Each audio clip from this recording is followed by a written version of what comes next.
मैनपुरी का चुनाव इस बार रिकॉर्ड मतों से समाजवादी पार्टी जीतने जा रही है। पहले भी चुनाव जब बाई इलेक्शन हुआ तो यहाँ की जनता ने एक एक वोट नेताजी को याद कर करके समाजवादी पार्टी के पक्ष में डाला और उसका परिणाम हुआ कि मैनपुरी की बहुत बड़ी जीत हुई है। इस बार भी जनता रिकॉर्ड मतों से समाजवादी पार्टी को जिताने जा रही है। दूसरे दल जो सामने हैं उनके पास दिखाने और बताने को कोई काम नहीं है। सुनने में आ रहा है कि पूरे देश की होर्डिंगों से जो जो लोकसभा के उनके प्रत्याशी हैं उनकी तस्वीर हटा दी गई है। जितने भी लोकसभा के प्रत्याशी हैं उनकी बड़ी बड़ी होर्डिंग पर तस्वीर गायब है।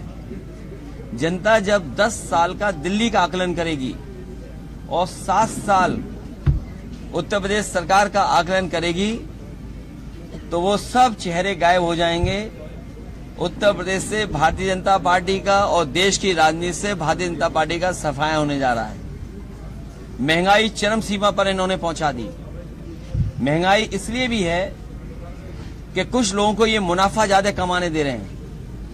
मुनाफा कमाने से और जिस तरीके से भ्रष्टाचार हुआ है इलेक्टोरल बॉन्ड में, क्या कोई सोच सकता है कि इलेक्टोरल बॉन्ड के बहाने ईडी, सीबीआई, इनकम टैक्स को आगे कर करके चंदा वसूला गया हो? 1000 करोड़, 600 करोड़, 400 करोड़। ये बीजेपी के लोग बहुत प्रचार कर रहे थे वैक्सीन का। सुनने में आ रहा है वैक्सीन वाले से भी इन्होंने चंदा वसूल लिया। सोचिए आप, तो जहां इलेक्टोरल बॉन्ड से चंदा वसूला है उसकी वजह से भ्रष्टाचार और महंगाई बढ़ी है।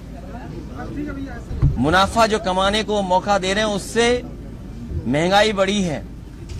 और इधर खबरें आ रही हैं और जो सरकारी आंकड़े बता रहे हैं और जो जगह जगह सर्वे हुए हैं, महत्वपूर्ण संस्थाओं ने जो सर्वे किए हैं, बेरोजगारी चरम सीमा पे पहुंच गई। 80 और 90% पढ़ने लिखने वाला नौजवान बेरोजगार है। मुझे याद है कन्नौज का ब्रजेश पाल जिसने आत्महत्या कर ली और आत्महत्या करने से पहले उसने कहा कि मैंने इतनी पढ़ाई की, मेहनत की और डिग्री हासिल की। उसने अपनी डिग्रियां चला दी और कहा कि जिस डिग्री से मुझे नौकरी नहीं मिल सकती उस डिग्री का क्या फायदा, उसने आत्महत्या कर ली। जो लोग विश्व गुरु बनाना चाहते हैं उनकी सरकार, दिल्ली की सरकार जब से आई है 2014 से और अभी तक का अगर आप आंकड़ा देखेंगे एनसीआरबी का, 1 लाख किसानों ने आत्महत्या की। ये वही लोग हैं जो किसानों के लिए काले कानून ला रहे थे। अंतोगत्वा इन्हें कानून वापस लेने पड़े। हजारों किसान उसमें शहीद हो गए। किसान ये बात नहीं भूला है और किसान ये बात भी नहीं भूला है कि उसकी आय दोगुनी का वादा किया था। आज किसान की किसी फसल की आय दोगुनी नहीं है। फसल तैयार है, सरकार क्या रेट दिलवा पा रही है? कहने को तो इन्होंने भारत रत्न दिया है चौधरी चरण सिंह जी को, स्वामीनाथन जी को, लेकिन क्या किसानों को जिनके लिए जीवन भर चौधरी चरण सिंह जी ने संघर्ष किया और स्वामीनाथन जी कमीशन ने जो रिपोर्ट बनाई जिससे किसानों को लाभ मिलता, क्या ये सरकारी या कानूनी अधिकार दे पा रहे हैं किसानों को एमएसपी के लिए? ये बड़े सवाल हैं। और इनकी सरकार में तो हर परीक्षा लीक हो रही है। अभी तक 10 परीक्षाएं वो लीक हो गई हैं। जानबूझ करके इन्होंने नौजवानों से नौकरी छीनी है। ये नौकरी नहीं छीन रहे हैं, ये आरक्षण नहीं देना चाहते हैं क्योंकि वो जानते हैं सरकारी नौकरी देनी पड़ेगी तो आरक्षण देना पड़ेगा।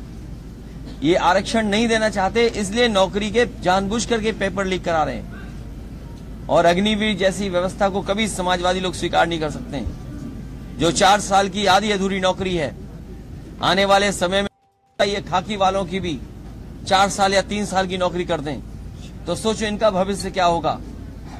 इसलिए सोच रहे हैं नौजवान और भारतीय जनता पार्टी का सफाया करने जा रहे हैं। मैंने कई बार फार्मूला बताया, फिर बताता हूं कि 60 लाख बच्चे